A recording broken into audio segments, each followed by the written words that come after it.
بسم الله الرحمن الرحيم الحمد لله رب العالمين والصلاة والسلام على رسول الله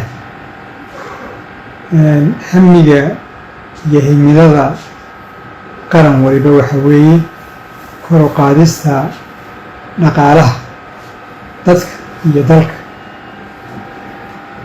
kor u qaadistaasi waxay ka dhexaysaa qaybo fara badan, way ka dhexaysaa oo waddanka ah, waxay ka dhexaysaa dowladda, waxay ka dhexaysaa bulshada, ganacsatada iyo hay'adaha caalamiga ah ee amuuraha inaga caawiya.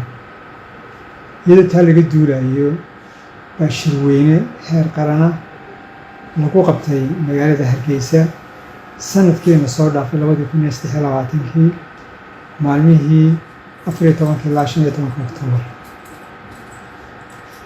shirkaas magaciisu wuxuu ahaa ama thiimkiisu amba arrinka nuucda ee laga hadlayay salballaarinta dhaqaalaha iyo casriyeynta dhaqaalaha ee laga hadlay.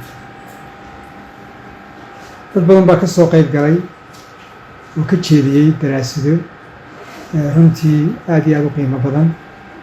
wixii ka soo baxay markaa shirkaas ayaa la waafajiyey qorshaha qaranka ee saddexaad ee dalka NDP3 la yidhaahdo, si wixii ka soo baxay shirku uu noqdo wax dhaqangala.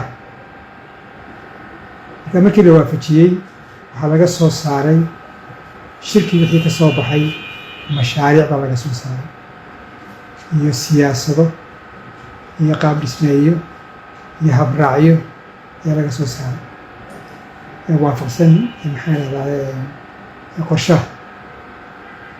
marka shirka berito wuxuu ka kooban yahay nuxurkiisu waxa weeye sidii loo soo bandhigi lahaa wixii ka soo baxay iswaafajintaas. qabanqaabada shirka hore iyo intii ka dambeysayba isku dubaridka qoraalada hawl badan ayaa laga qabtay.